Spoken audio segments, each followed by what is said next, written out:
কারো গায়ে লাগলে সেটার জন্য দায়ী আমি না। তো যারা এই কদিন ধরে কমেন্টস করছিল বারবার যে পাওয়ার যেখানে যাই বেশি পরিমাণে মাল নিয়ে যায় শুধুমাত্র জেতার জন্য, তো তাদের কমেন্টস এই কম্পিটিশানটা একটাও নেই। তো তাদের উচিত ছিল এখানেও একটা কমেন্টস করা। তো যারা বলেছিলে যে সবসময় ডবল সেট আপ নিয়ে যায় শুধুমাত্র অপোনেন্টের কাছে জেতার জন্য, তো আমি বলেছিলাম যে উড়িষ্যার কম্পিটিশানের সময় বলেছিলাম যে কতগুলো মাল যাবে, কতগুলো বক্স নিয়ে কম্পিটিশান হবে, এটা ডিসাইড মালিক করে না, এটা ডিসাইড করে হচ্ছে পার্টি যারা ভাড়া করে। তো এই ক্ষেত্রেও কিন্তু পাওয়ারের 40খানা বক্স আর ভোলানাথ সাউন্ডে 12খানা বক্স, তো এটাও ঠিক করেছে কিন্তু পার্টি, এটা কোনো মালিক পক্ষ ঠিক করেনি বা মালিক ভাড়া করেনি।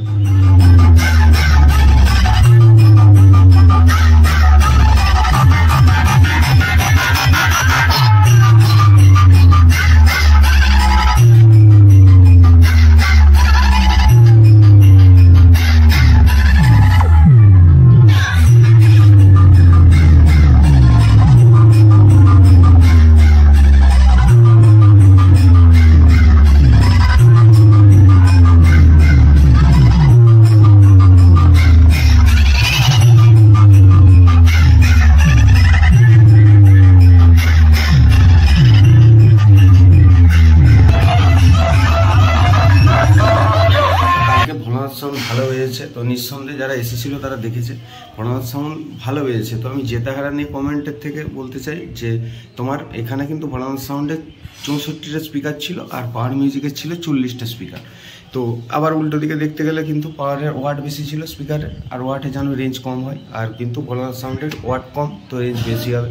তো ভোলানাথ সাউন্ডের 64টা স্পিকারের এগেনস্টে আমার মনে হয় পাবলিক যে এক্সপেক্ট নিয়ে এসেছিলো এখানে কম্পিটিশানটা দেখতে, যেরকমভাবে আশা করেছিল, তো সেই জায়গায় এখানে দাঁড়িয়ে পাওয়ারের যদি এখানে ডবল সেট আপ থাকতো পপের, মানে এখানে 32 64টা স্পিকার হতো, আর এখানে ভোলানাথ সাউন্ডের হচ্ছে 64টা স্পিকার। তো সেক্ষেত্রে আমার মনে হয় যেটা পাবলিক যেরকম খেলা দেখতে চেয়েছিল সেটা অ্যাকচুয়ালি হতো, বা সেরকম ধরনের কম্পিটিশানটা জমতো। তো দ্বিতীয় কথা বলতে, তো আরসিএফের রেঞ্জ হয় না এটা সবাই জানো। তো আমি একটা কথা বলবো, আমার যতটা কম্পিটিশান থেকে লেগেছে অ্যাকচুয়ালি বাংলার সাথে আরসিএফের কম্পিটিশান করা উচিতই না। মানে এটা বিজ্ঞর মতো কোনো কথা বলছি না, মানে অ্যাকচুয়ালি দেখে মনে হয়েছে মানে আরসিএফের কোয়ালিটি সম্পূর্ণ অন্যরকম, আরসিএফের ধরন অন্যরকম, আরসিএফের গান অন্যরকম। তো আর বাংলা আমাদের যেটা মানে 60 বা বলো 40 বলো বা যে সমস্ত, তার ধরন সম্পূর্ণ অন্যরকম। আর মানুষ যেটা সব থেকে বেশি আন্ডার এস্টিমেট করে, চংগুলো নিয়ে হাসাহাসি করে, চং যে কি খতরনাক জিনিস এটা কারো আইডিয়াই নেই। মানে একটা চং কিন্তু একটা পুরো গেম, মানে পুরো একটা কম্পিটিশানের রেজাল্টকে এদিক ওদিক করে দিতে পারে। কালকে যারা দেখেছে কম্পিটিশান তারা ভালোভাবে বুঝতে পেরেছে যে কীরকম ভারে একটা চং কীরকম একটা কম্পিটিশানে ভূমিকা রাখে। তো আমি বলবো যে আরসিএফ নিয়ে যদি কম্পিটিশান করতে হয় তো যারা অপোনেন্টে ভাড়া করছে তাদেরও আরসিএফ করলে ভালো হয়, কম্পিটিশানটা অ্যাকচুয়ালি জমবে, মানুষ যেরকমটা বেশ টক করে দেখতে চায়। আর বাংলার সাথে যদি আরসিএফের কম্পিটিশান হয় কিছু বিষয়ে বহুত ফারাক আছে। একটা হচ্ছে আমাদের এদিকে বাঁকুড়ার দিকে যে সমস্ত ফার্স্ট বিটের গান চলে, তো তোমার দিনু ভাইয়ের যে ফার্স্ট বিট চলে, আর তোমার মেদিনীপুরের দিকে যে সমস্ত বিএমের গানগুলো চলে সেগুলো দেখবে একটু স্লো রেঞ্জের এবং ওয়েট সহকারে বিটগুলো পড়ে। তো সেই বিটটা একটা বিট পড়ার সাথে সাথে এখানে কিন্তু আমাদের বাঁকুড়ার 5টা 6টা বক্সের বিট টুপ টুপ টুপ টুপ করে দেখবে বিটগুলো খুব ফাস্ট রেঞ্জে চলে। আর দ্বিতীয় কথা হচ্ছে আমাদের এদিকে চং চলেই, চং যে খুলে রেখে এসো চং বন্ধ করে দাও সেটা হবে না, কারণ চং দিয়ে কম্পিটিশান করবে। আরসিএফ জানো যে চংয়ের সামনে আরসিএফের একটু তোমার উইক পয়েন্ট কাজ করে, কারণ চং যেভাবে সামনে ঝাঁঝা করে বাজে, তো সেক্ষেত্রে কিন্তু বক্সের বিট খেলানোর ক্ষেত্রে একটু সমস্যা হয়। আর তোমার হচ্ছে এই কম ওয়াটের স্পিকার, এটার কিন্তু রেঞ্জ সবসময় বেশি হবে, সাউন্ডটা ছুটবে বেশি। আর তোমার কিন্তু আরসিএফের কিন্তু ওয়েট, তো সব থেকে বড় যেটা হচ্ছে ওয়েট, সামনে প্রচুর পরিমাণে যে ওয়েট হয় সেটা কিন্তু ওই ডিস্টেন্সে কম্পিটিশান হলে সেটা ফিল করতে পারবে না মাঝখানে দাঁড়িয়ে। তো কিছু কারণের জন্য বলবো যে আরসিএফের সাথে আরসিএফ আর বাংলার সাথে মানে 60ডির সাথে 60 বা এই ধরনের কম্পিটিশানগুলো করা ভালো। আর রেজাল্ট কিন্তু সেই টপ করে পাবে না আরসিএফ আর বাংলার কম্পিটিশান হলে, কারণ দুটো বক্সই তো আলাদা। আর তুমি সেখানে কীভাবে আশা করবে যে দুটো বক্স টপ করে লড়বে। তো ঠিক আছে, পাওয়ারের এখানে যদি ডবল পপ, সত্যি যদি ডবল পপ এইখানে আসতো তাহলে হয়তো একটা দুর্দান্ত খতরনাক একটা খেলা এখানে হতো। তো পাওয়ারের মতো অবশ্যই বেজেছে। আর ভোলানাথ সাউন্ড কালকে সত্যিই ভালো বেজেছে, সন্ধ্যের পর থেকে খুব ভালো বাজছিল। তো চলো তোমরা তোমাদের মতো করে বলো আর কে কার কোন সেটটা কীরকম কী লেগেছে।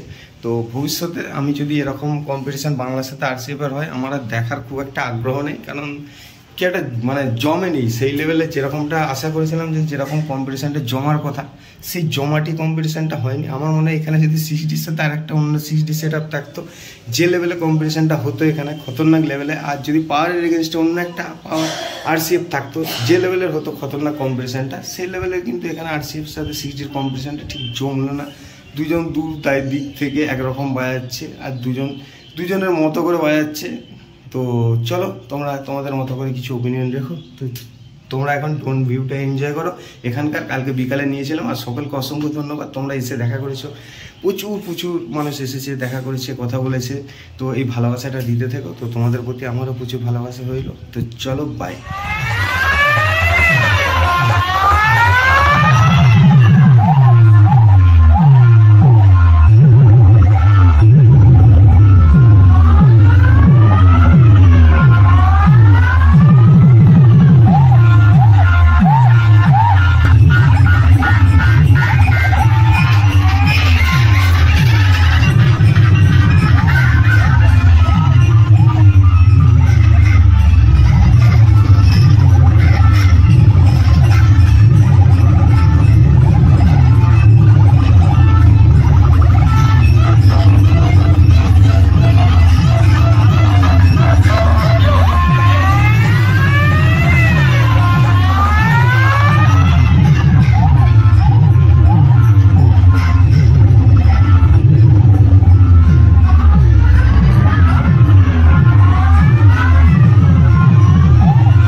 ধন্যবাদ।